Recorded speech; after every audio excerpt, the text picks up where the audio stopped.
of 26 Rafale fighter jets. Of course, these are Rafale Marines. It's the naval variant of the Rafale fighter jets, and 3 additional Scorpion submarines for the Indian Navy.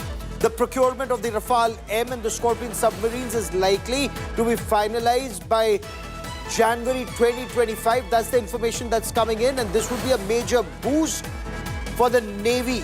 It's a shot in the arm for the Indian Navy, both for the air arm and for the subsurface fleet. Admiral Dinesh Tripathi, the Chief of the Naval Staff, also said that there are 62 ships and 1 submarine that are currently under construction within the country, and this is a part of a major effort to boost India's naval power. Now, to be a major force in this Indian Ocean region, India clearly has a lot more to do, but a lot is being done. Let's listen in to Admiral Tripathi speaking to journalists ahead of Navy Day on the 4th of December. Rafale M is a very advanced stage of acquisition process. It's a final level pe hai, I would say, and it is just one level short of taking it to the CCS for clearance, and thereafter followed by contract signing. See, it is a government-to-government deal, so I expect it to happen fast.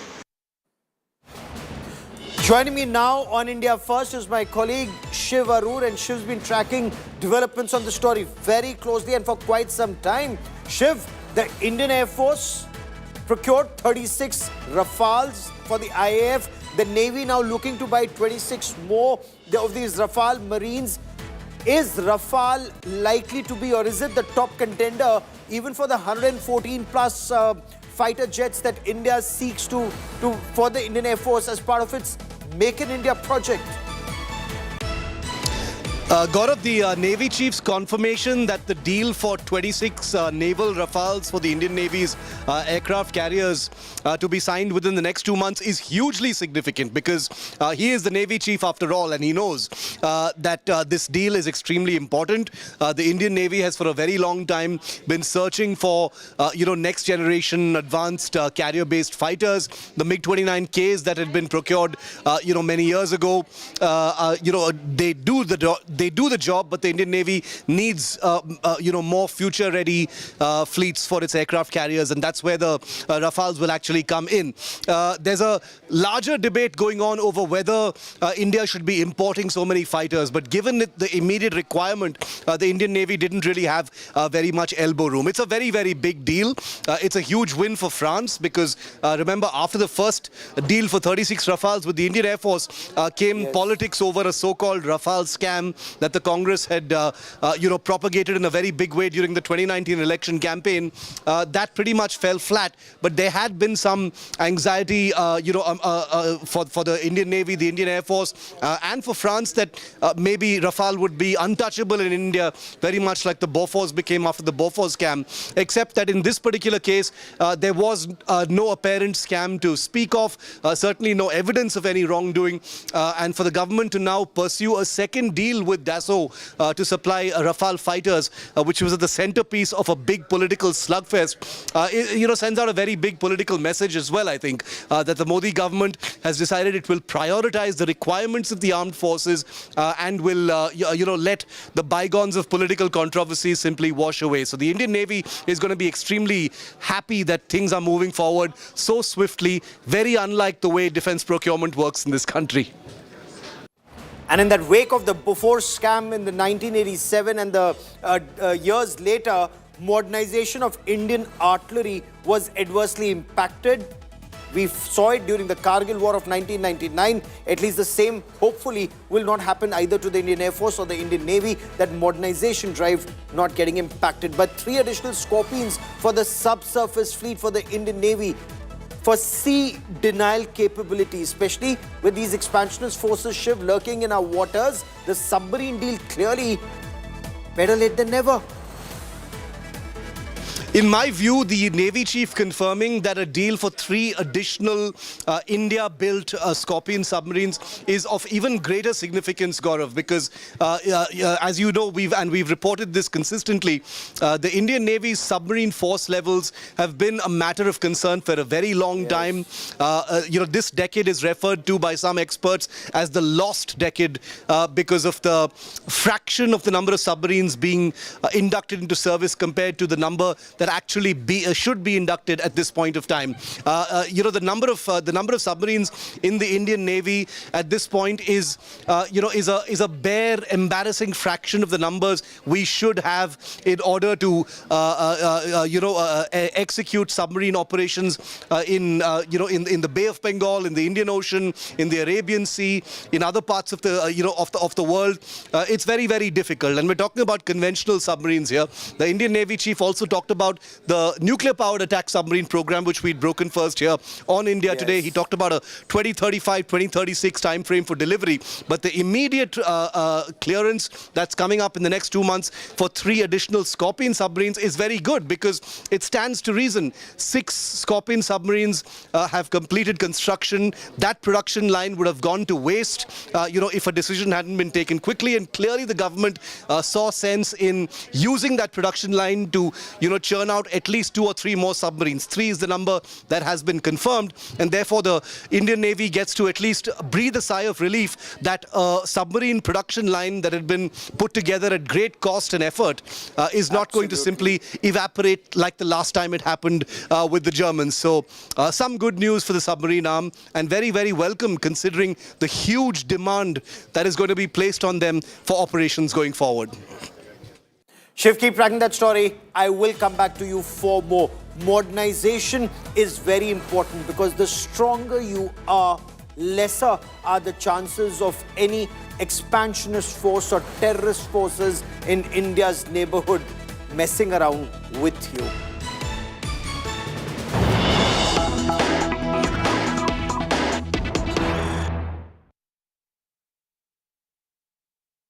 So Israel now has a ceasefire in place with Lebanon on the northern borders. It's focusing on Hamas on the southern borders.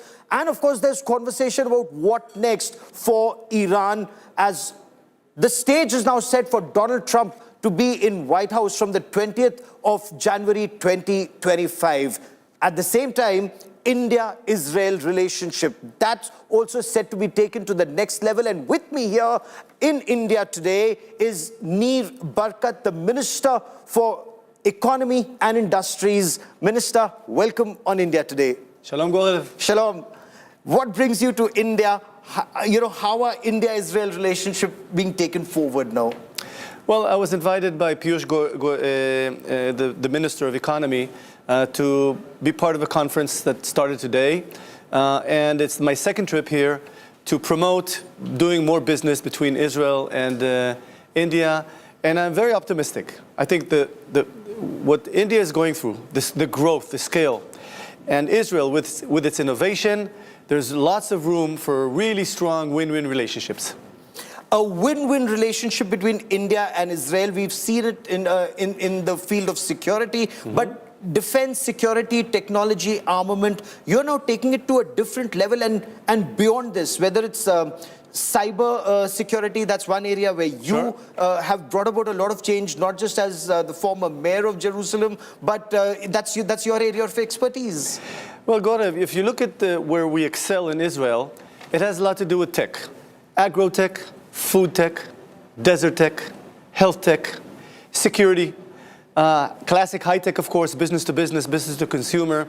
And what we find is the scope, the scale of almost 1.5 billion people here in India is a great, not just a destination for sales, but collaboration and relationships.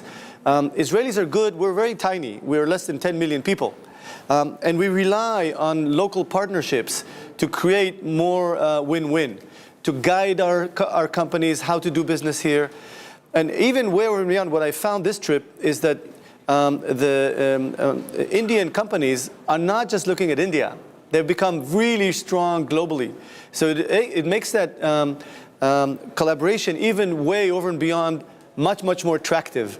And I'm very happy to tell you that I see more and more collaboration between the two countries, the businesses between the two countries. So what are key areas where you're focusing on? Because I know farmers from Nagpur and in fact across Maharashtra, farmers from Maharashtra travel to Israel to know more about desert farming, and that's something that they've benefited from immensely. I've seen desert farming myself in the Negev desert, of course while covering the counter-terror operations in the southern part of your country. But is that one of your key focus areas? Certainly, we've created a new field called desert tech. Desert tech.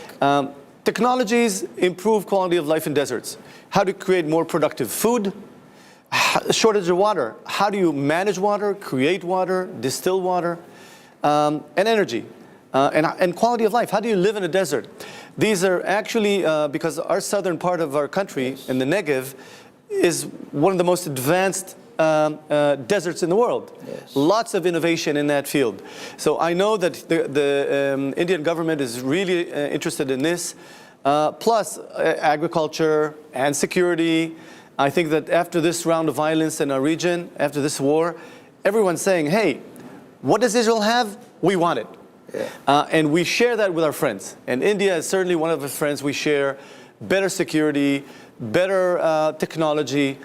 You know, I always say that Israel has really good government-to-government relationships between Modi and Netanyahu, and between the two governments. We have really good people-to-people relationship. Israelis love to come to India and vice versa. And that's why it's a classic infrastructure to have more better business-to-business relationships. Yeah. The people-to-people and government-to-government form better business-to-business. But is Israeli technology affordable? Because many in India say that while there's scale, if technology is very expensive, then it doesn't become that much affordable for farmers here, for example, if it's desert tech, Right. or even if it's cybersecurity. Well, that's the challenge. I think the challenge we have is to make it attractive for people here in India. We have to compete here, and we have to play by the rules, what's accepted here. And that's why that partnership between Indian business people that understand how to market, how to sell, leverage the technology in a way that is scalable for 1.5 billion people here. And by the way, when we're successful in India, automatically you become successful in Africa, in Asian and other places around the world. So global south, if it works in India, it works for the global south. Even beyond that, even beyond that, yes. Even beyond that. Security plays a significant part, and you've been a paratrooper in your earlier avatar, and Indeed. you were a part of operations in Lebanon. Indeed. What's the situation on ground there? Because is the ceasefire holding? Are people, more than 60,000 who are displaced, are they able to return home? Well, unfortunately, Lebanon is hostage to Hezbollah. Yeah. And Hezbollah is a proxy of Iran. And it's very unfortunate because I remember when I was a young paratrooper in the first Lebanese war, I remember the beauty of Beirut. Oh, yes. And the opportunity. People said that Beirut is the Paris of the Middle East, yeah. right? And unfortunately, since Hezbollah took over, and their goal and their charter is to be the proxy of Iran to attack Israel, and they did that. October 8th, immediately the day after the attack in the south from Hamas, they challenged Israel with rockets. Over 25,000 rockets were launched from Lebanon to Israel. And what they did is they planned an attack similar to October 7th in the south. They had planned to invade Israel, to get into our cities and towns, and to do exactly what, unfortunately, the Hamas did. Rape, kill, take hostages. They're vicious jihadi people, terrorists, that was their goal and plan. And so what Israel needed to do is immediately evacuate over 60,000 people from the border. It's a huge number.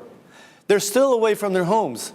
And slowly but gradually, and after a while, we came in to dismantle that infrastructure that they planned to invade Israel. And so the Israeli defense forces entered Lebanon to further the terrorists away, to eliminate the threat of an invasion and eliminate the threat of anti-tank missiles that are short range, up to 10 kilometers from our cities and towns, so that we can return the 60,000 people that are displaced over a year. Is there a timeline, and is Israel's attempt to create a buffer zone, a no man's land or a no Hezbollah land in Lebanon? Well, it depends on Lebanon and what they do, because if we see a threat, we will eliminate it. And we've demonstrated that. We dismantled the threat of an invasion. We've furthered them from the border so that our people could come back home. We still have a challenge with the rockets. They have still a significant amount of rockets. And if and when we feel that they're trying to continue and threaten and target Israel, they'll pay a heavy price. And it depends on the world. And I challenge the world to go in and help the Lebanese people free themselves from Hezbollah. And hopefully in the future collaborate with Israel like other moderate Arab states did. So the challenge today, it's up to them to decide. If they try to tackle Israel, they'll pay a heavy price like they did now. And we are committed to do what every other country in the world will do. To make sure the citizens and residents can go back home after the attack we've received. Who is Israel's enemy number one today? Well, you have an evil axis, starting with Iran. And so Iran, you say, is enemy number one? Certainly, because their goal, their charter, with their proxies, they're jihadists. They believe in Sharia law. They want to target Israel, and what Iran, because they're far away from Israel, they use the proxy strategy. So they have Hezbollah in the north, Hamas in Gaza, the Houthis. The whole approach is an Iranian approach. And of course, I want to remind everyone that Israel was targeted directly by Iran with over 200 ballistic missiles, the biggest ballistic attack ever on a country like Israel. Now, we have great defense, but we also have good offensive tools, as demonstrated in Lebanon. You remember just a few months ago, yes, where all of a sudden all the beepers blew up. And so we know our stuff. Now, so Iran... You did the beepers? Israel did the beepers? Somebody did. Now, Iran is the biggest threat. They want to create a nuclear bomb in order to use it and eliminate Israel off the map. They want a second Holocaust, like what happened to us in Nazi Germany. Israel's committed to make sure they will never have a nuclear capability. We have to make sure that the proxies are gone. We have to eliminate the proxies and make sure that that jihadi Iran and Qatar, by the way. Qatar is a big funder of terror around the world, the biggest funder of terror around the world. So that jihadi axis has to be beaten and make sure that it will never target Israel again. And by the way, it's not just Israel. Yeah. The moderate Arab states are threatened by the jihadi Shiite groups. Europe and other places around the world. It's not just our war. Iran says Israel is a little Satan. And you know who the big Satan is? The US. And everyone else is somewhere in that line in the middle. So what happens when Donald Trump comes to White House? How does Israel's war on what you call is your jihadi terror, how does that war change? Well, you know, Israel has good relationship with both administrations, both with the Democrats and Republicans. We have to stay bipartisan. The approach of the current administration was to restrain Israel. And I believe that Trump is supportive. We believe the right attitude in the Middle East, or the Western Asian part, is to be bad with the bad guys and good with the good guys. And distinct between who wants to fight with you, fight him and make sure you win, and who wants to collaborate with you and expand collaboration. And Israel has demonstrated that we're a peace-seeking country. Who are the bad guys and who are the good guys? The evil alliance, the jihadi, Iran, Qatar, and the proxies are the evil alliance that are trying to destabilize the whole Western Asian part of the world. We want to collaborate. We want to expand the Abraham Accords. And by the way, October 7th was timed because Iran realized that Israel's collaborating with Saudi Arabia and other moderate Arab states to expand the Abraham Accords. The Abraham Accords, very successful peace process that Israel entered a few years ago after 25 years of peace with Jordan, Yes. and 40 years of peace with Egypt. We've demonstrated, if it's up to us, we want to collaborate and expand the peace process. However, if you attack us, we know how to fight and win the war. So am I to understand what you're saying is Iran's the bad guy, Saudi Arabia is the good guy? Am I to understand that? You're certainly right. And there's lots of other countries that are waiting to see the Saudi Arabia join the Abraham Accords. We have Indonesia and other major Arab countries that we would love to see expand the peace. How does IMEC, are you also talking IMEC, the India, Middle East, Europe Economic Corridor, the Haifa port, the access to Europe and then the US, is that also a part of your conversation here? Yeah, certainly, you just mentioned it. It goes through Israel. And we're already planning both ports on Bet She'an, which is to the Jordanian part, and Haifa to the European part, and everything in the way. Of course, we'd love to collaborate. Israel, look at what we do. We export health, agriculture, security. We export and we solve problems of the world. We're part of the world. We want to see a better world. Okay, what does the jihadi export? Terror, terror, terror. That's what they export. Iran and its proxies. So I think that we've collaborated, and I have to say one more thing about India. India, the relationship we have with India creates huge opportunities. You know, I was in business before. Yeah. I was mayor. I'm a high-tech entrepreneur. And I see how India is fast, not just growing domestically, but it's creating influence around the world. You see more and more Indian companies become a major player in the global marketplace, which gives Israeli companies a really good edge. It's not just the local market, which is bigger than Africa, you know, triple the amount of people than all of Europe put together. Yeah. But the fact that you've become a major hub, a major player in the global market gives you an opportunity to do things you did not do in the past. And I think from the Israeli part, we must expand the collaboration, focus on a potential free trade agreement for the benefit of people that do business together. Because it's not just for Israel, it's not just for India. The collaboration will help us both scale very fast. Now, when you talk about taking this relationship forward, does India have a role in, if you're looking at rehabilitation, are you looking at a rehabilitation roadmap or not as yet, because the problems remains unresolved with the adversaries with Hamas? People are asking, will there also be a ceasefire with Hamas like one in with Hezbollah? You know, we all wish to have good neighbors. Unfortunately, Hamas, still, the charter of Hamas is to destroy the state of Israel. They do not recognize us. They believe in jihad. They train their children to kill all Jews. They pay, and this is the Palestinian Authority as well, they pay $1 million for somebody that kills an Israeli and sits in jail for 25 years and over.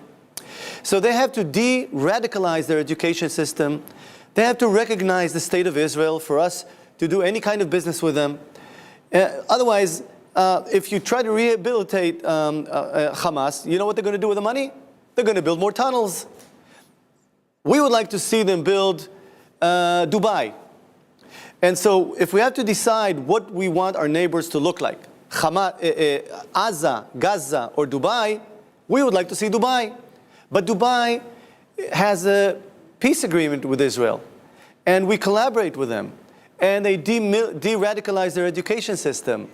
And we feel very secure and safe to do business in Dubai and Abu Dhabi. I was there a few times as minister. And this is the kind of peace we want. We've demonstrated what we want. We know that as peace-seeking country, we know what we want. And unfortunately, until Hamas understands, or whoever replaces Hamas, recognizes the state of Israel and de-radicalize their education system, it's going to be challenging for them. So any part of Judea and Samaria, any city, any part of it's very tribal based in Israel, the way that the Palestinians live, any of them that will recognize Israel will enjoy huge amount of carrots and rehabilitation. So if they fight with us, we will win. So that's the carrot and stick. So in case Judea and Samaria, or as some call it, the West Bank. So in case Judea and Samaria recognizes Israel or does good business with Israel, they will modernize. Hamas or whoever runs the Gaza Strip will have to do the same. You got it. Or your operations continue. You got it. And that's what you would do. Because if they continue to say they're going to kill you, rape you, take your children hostages, if you continue to say that, we're not going to let them rebuild their ability to kill us again. It's rational thinking. Is there an end game in mind when it comes to Gaza? It depends on them. Again, today the Lebanese have to decide what they want to do. If they want to become free of Hezbollah, the proxy of Iran, that really took Lebanon down the tubes in terms of economy and in terms of everything. If they free from Hamas and focus on expanding the Abraham Accords, then we will love to see how they scale, and we'll find a way to collaborate with them. But if they continue to be conquered by Hamas, and if Hamas will continue by Hezbollah, and Hamas will continue to be dominating the Gaza Strip, it's going to be extremely challenging for the people, the poor people, the civilians that are suffering, to free themselves from Hamas and Hezbollah. They do that, then they have a better future. So what about Iran? Would you look at a ceasefire even with Iran or with Donald Trump in the White House post 20 January 2025? Will you look to neutralize its nuclear assets? Iran will never have nuclear power. We have to make sure of that because they're evil people. They want nuclear bomb in order to use it. That's what they're saying. They're jihadists. They've demonstrated shooting over 200 ballistic missiles aimed at Israelis. The fact that we have great defense is not good enough, okay? We're going to have really good offense and make sure that those evil people that want to destroy and kill Israel will not continue to do that. So I believe everyone understands that today. And I think the alliance formed today by the Americans and with Israel and others to fight evil and to free the whole Western Asian part from the fear of terror and war, it is a high priority for Israel and the world.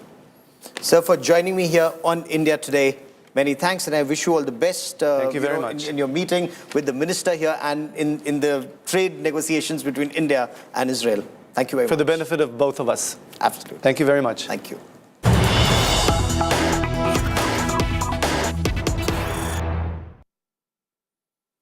And there's a major escalation in the Bangladesh showdown. At least 63 ISKCON priests and workers were stopped from coming to India by the Muhammad Yunus government. The BJP has taken to the streets near the India-Bangladesh border, saying this is a bit too much. The atrocities on Hindus continues in Bangladesh.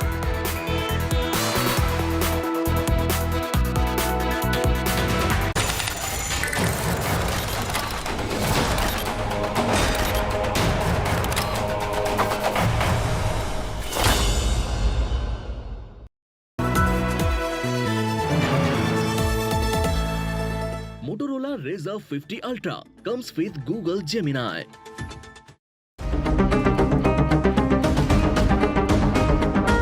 ज़माने से हटकर बेबाक है मेरा signature. Signature Finest Cardamom Seeds, a premium product from Dilbar Group. Hey Google, how do I do a wing liner?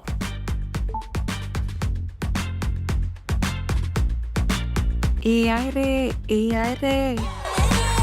Flip the script with the new Motorola Razr 50 series. Hello, Moto.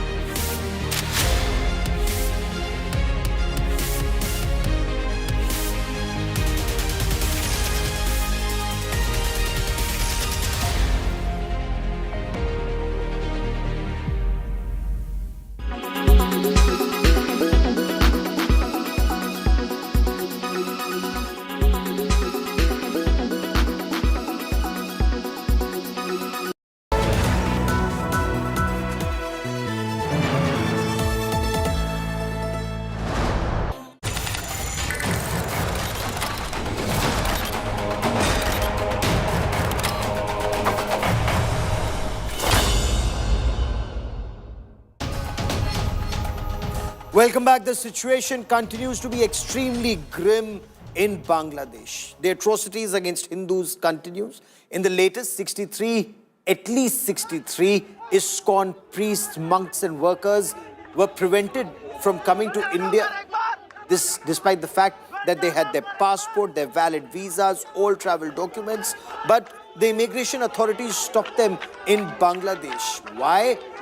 They have no reason. It's just that they were told that the Professor Muhammad Yunus administration in Dhaka and the police did not want ISKCON members to leave the country. On Sunday, a woman journalist, a Hindu woman journalist was attacked.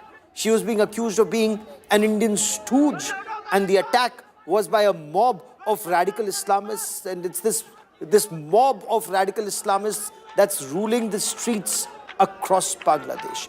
Bengal Chief Minister Mamata Banerjee, she's urged Prime Minister Narendra Modi to approach the United Nations and said that peacekeeping forces need to be sent to Bangladesh. And in case Hindus want to return to India, Bengal will make arrangements. More in this report.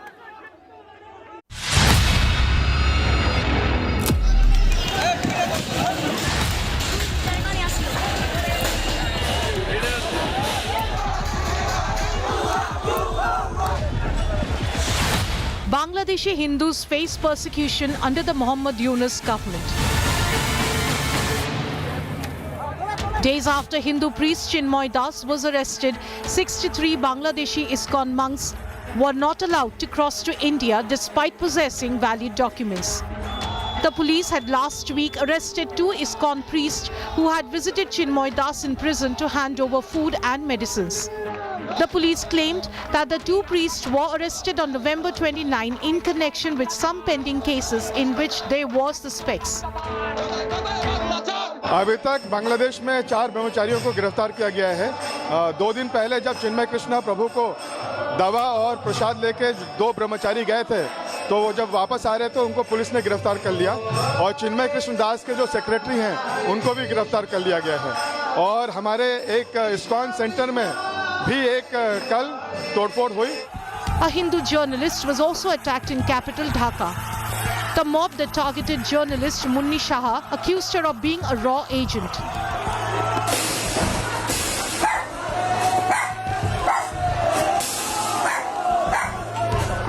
West Bengal Chief Minister Mamata Banerjee has urged the government of India to take up the matter with the United Nations. Government of India can take up the matter with the United Nations so that they can send the peacekeeping force in Bangladesh and they can get food or people from Bangladesh. Mamata vowed to accept Bangladeshi Hindus in West Bengal and give them all the necessities. আমি ব্যক্তিগতভাবে মনে করি যে এটা তার জন্য খুব সঠিক পদক্ষেপ না রাজনৈতিক দৃষ্টিভঙ্গি থেকে। The BJP accused the TMC of shedding crocodile tears for Bangladeshi Hindus. Durga মণ্ডপে ঢুকে যখন জিহাদিরা বলল শাক বাজাবেন না, উলুধ্বনি দেবেন না, ঢাক বাজাবেন না, কোথায় ছিল আপনার পুলিশ? গার্ডেন রিচে দুর্গা মণ্ডপে ঢুকে বলল গীতা পাঠ, চণ্ডী পাঠ, মন্ত্র উচ্চারণের মাইক বন্ধ করো, কোথায় ছিল আপনার পুলিশ? ওপারে ইউনুস যাহা, এবারে মমতা ব্যানার্জি তাহা। Shiv Sena UBT MP Priyanka Chaturvedi wrote a letter to Prime Minister Narendra Modi urging him to hold the Yunus government accountable for targeted attacks on Hindus. The attacks on minority Hindu community in Bangladesh has invited condemnation from across the world. Meanwhile, over 50 protesters reportedly entered the premises of the Bangladeshi mission in Agartala. India's Ministry of External Affairs expressed regret and Bangladesh Foreign Ministry condemned the breach of the Bangladesh Assistant High Commission in Tripura. The ouster of Sheikh Hasina government and the unrest that followed have become a diplomatic challenge for New Delhi. Bureau Report, India Today. We will continue to track developments in Bangladesh very closely, but that is all I have for you on this special broadcast. Many thanks for watching. News and updates continue on India Today. Stay with us.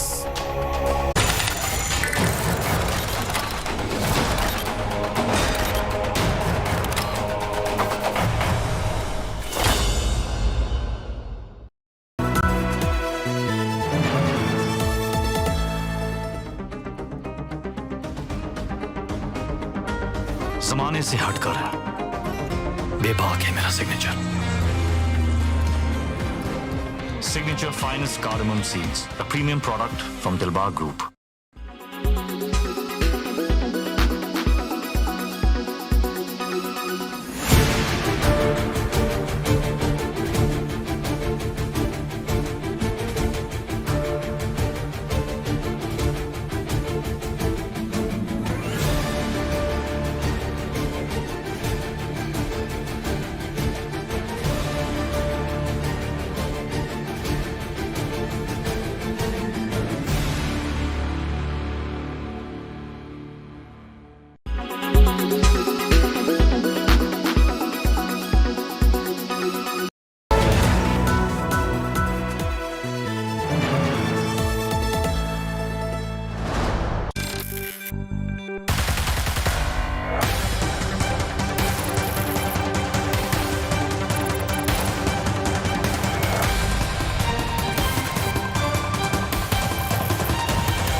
Trump has an American Desi flavor.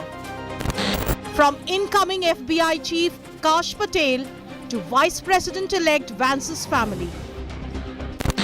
From Vivek Ramaswamy's Dosh project to lockdown contrarian Jay Bhattacharya. From Geeta Bhakt Tulsi Gabbard to India Bhakts Rubio and Walz. Desi flavors of Trump 2.0. And the latest adding that Desi Tadka is Kash Patel, an American of Gujarati descent who's been nominated by Trump to be the next director of the Federal Bureau of Investigation, the FBI. Known for his strong loyalty to Trump, Patel serves in key role during the first term of Trump. Patel has shown his vocal support for the Ram Temple in Ayodhya and admiration for Prime Minister Modi. Patel's nomination, along with other Indian-American figures in Trump's circle, signals a growing influence of the American Desi community within the Republican establishment.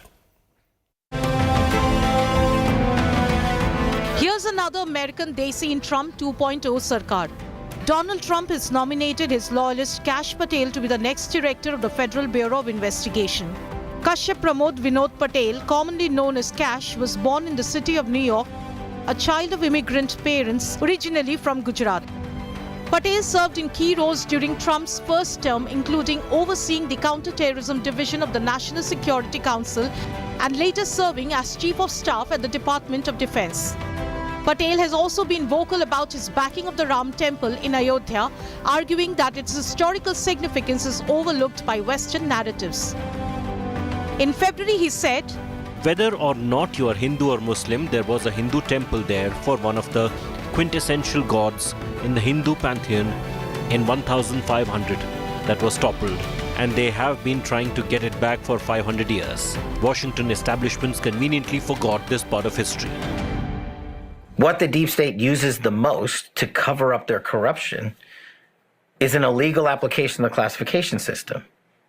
Remember the Lovebirds text from, this is a beauty, the Lovebirds text from FBI, DOJ land, Russiagate, Strzok and Page were texting each other. They were running the Russiagate investigation against Trump. They were the head of the counterintelligence unit at the FBI. Then we finally find those text messages. You know what the FBI and DOJ do for like a year? Redact them. The deep state came full circle and gave these guys a payday for rigging a presidential election and breaking the law. Patel's nomination was met with mixed response. While Huffington Post wrote, Trump picks nut for FBI, pro-MAGA accounts on X celebrated Kash Patel's nomination by sharing memes of the hit RR with the caption, "Vivek and Kash Patel taking on the deep state."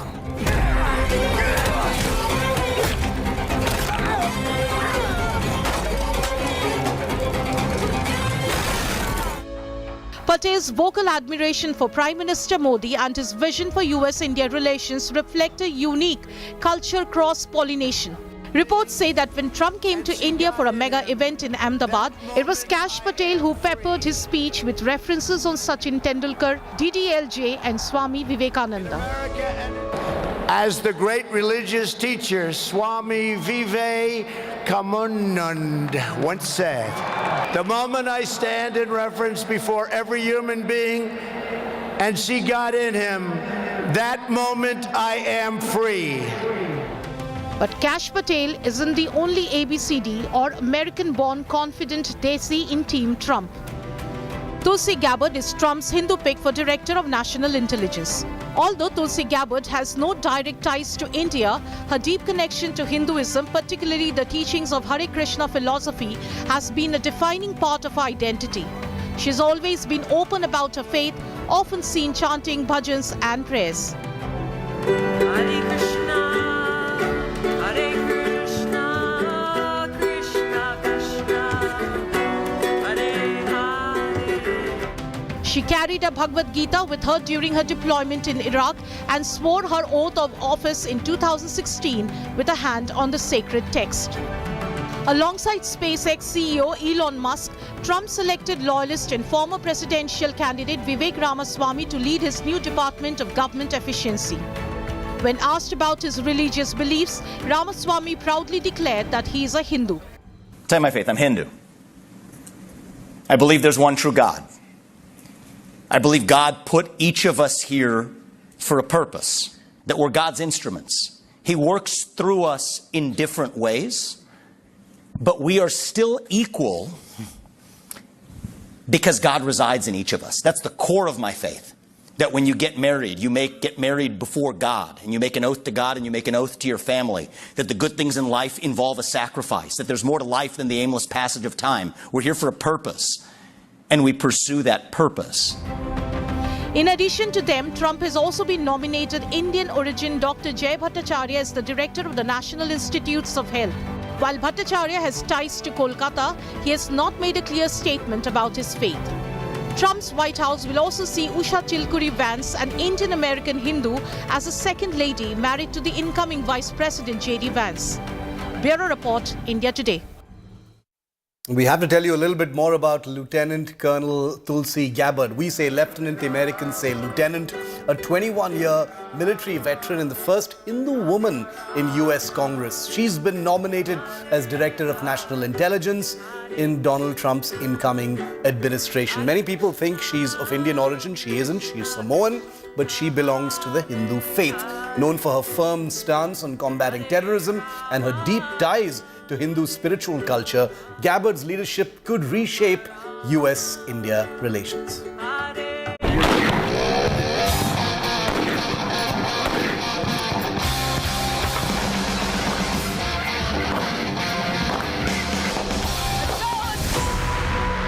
Lieutenant Colonel Tulsi Gabbard, 21-year military veteran, the first Hindu woman in US Congress, And specifically because... and now nominated Director of National Intelligence in Donald Trump's incoming government. I invite you to join me in doing all that we can to save.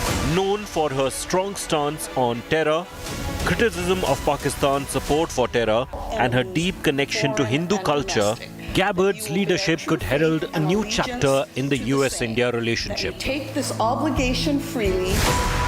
She made the headlines most recently with this comment on persecution of minorities in Bangladesh. I introduced a resolution that called for the protection of Hindus and religious minorities in Bangladesh, people who continue to be targeted and persecuted to this day. Her uncompromising position on combating terrorism aligns closely with India's concerns, especially regarding cross-border terrorism originating from Pakistan. F-16s in Pakistan. Judge Poe and I recently sent you a letter expressing our grave concerns about this potential sale and asking you to consider stopping it. In our view, rewarding Pakistan with such a sale when in fact they have not changed their harboring and support of terrorists within Pakistan, whether you talk about the 2011 statements by Admiral Mullen then, talking about how the Haqqani network is a veritable arm of the Pakistani ISI. Born in the Pacific Samoan Island and growing up in Hawaii, her Hindu roots have made her a beloved figure in India, where she is seen as a friend of the country. In 2019, while still with the Democratic Party, she gifted Indian Prime Minister Modi her personal copy of the Bhagavad Gita. When I was elected to the United States Congress, I chose to take the oath of office on the Bhagavad Gita. Many people have asked me why I made that choice, and for me, the answer is very simple. Krishna's teaching in the Gita of loving service to God and working for the well-being of all of God's children, his teachings of bhakti and karma yoga, are the foundation and driving force and purpose of my life.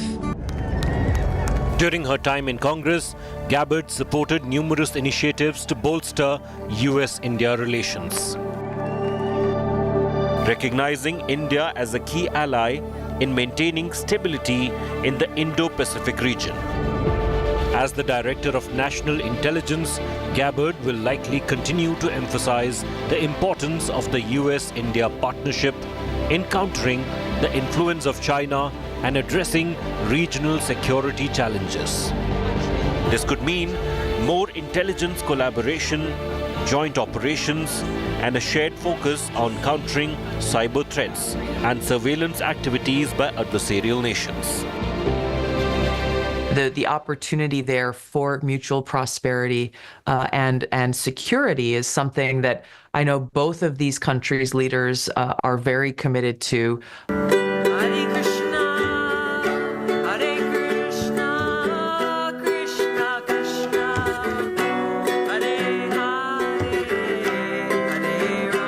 A video of Gabbard chanting the Maha Mantra at the ISKCON 50th anniversary event in Washington, D.C. has gone viral on social media,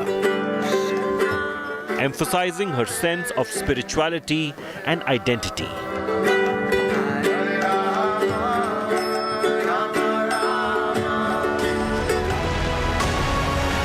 After the intelligence-related frictions between India and the United States under the Biden administration, Tulsi Gabbard's new role could smoothen things out and go on to be a game-changer for the US-India relationship. A unique combination of cultural understanding, strategic clarity, and commitment to democratic values could enhance India's security and its position as a crucial partner for the United States in the 21st century. Bureau Report, India Today.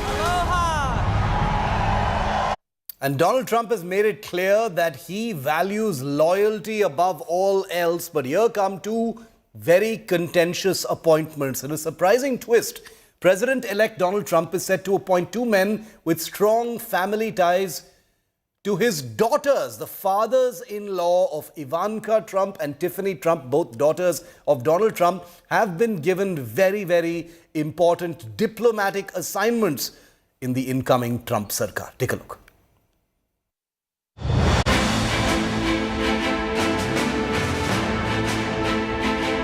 Meet Ivanka Trump's father-in-law, Charles Kushner.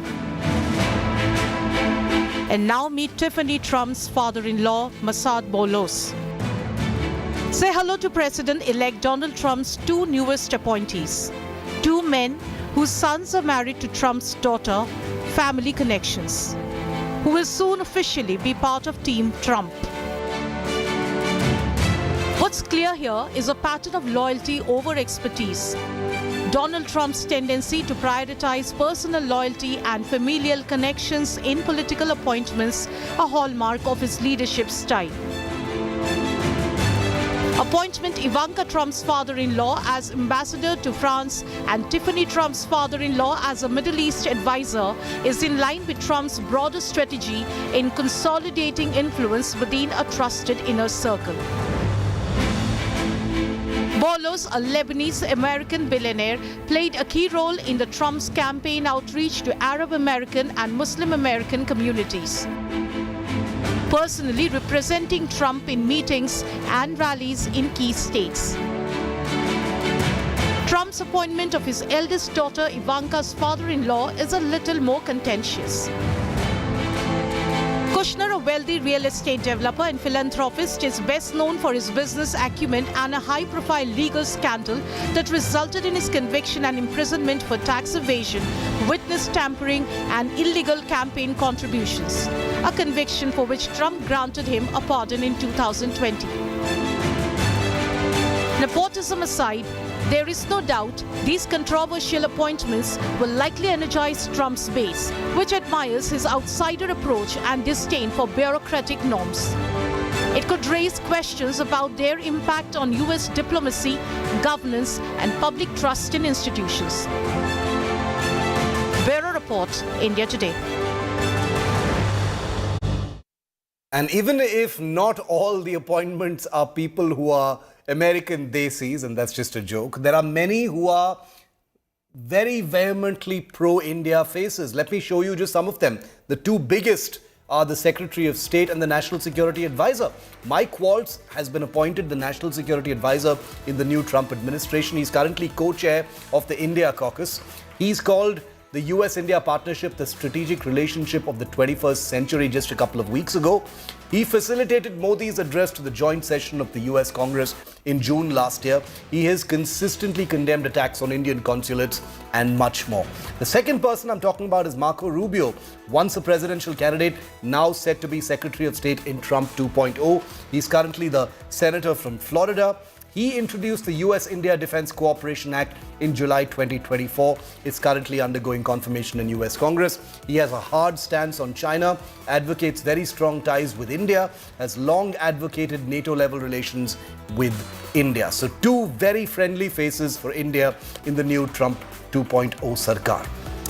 And the Indian internet has erupted over US Vice President-elect J.D. Vance's Thanksgiving photographs. It's this image that you're about to see that has triggered the maximum buzz, with people all over the world from India saying this looks just like any family photo that we would have posted. J.D. Vance and his wife, who is of Indian origin from Andhra Pradesh, Usha Chilkuri Vance, was snapped with their families on Thanksgiving, and most Indians are saying that their family looks just like ours. Aunties in silk saris, kids and uncles all huddled around a table, enjoying a nice Thanksgiving evening. The American Desi Tadka is complete.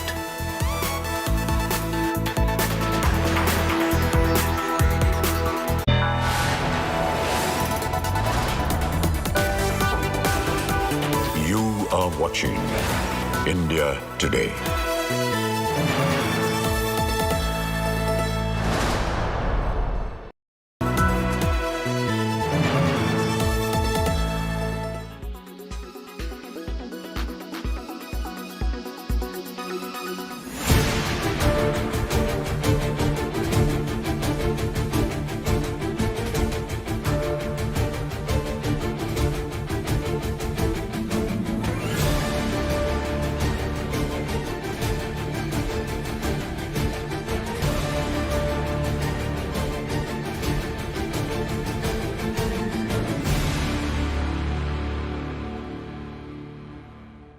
Weather forecast now. Delhi, maximum 27 and minimum 14 degrees. Mumbai, maximum 28 and minimum 24 degrees. Kolkata, maximum 25 and minimum 20 degrees. Bangalore, maximum 24 and minimum 20 degrees. Chennai, maximum 28 and minimum 24 degrees.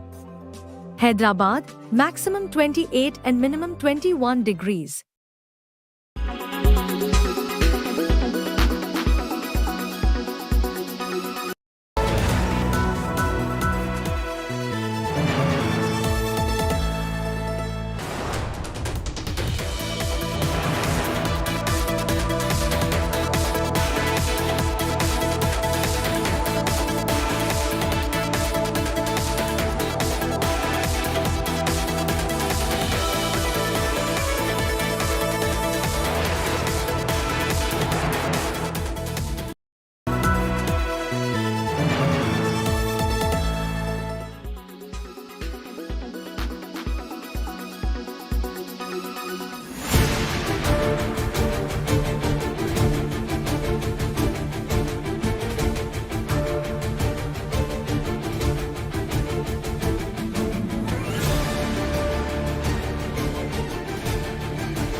Make your media plan smarter with India Today Live TV on your connected devices.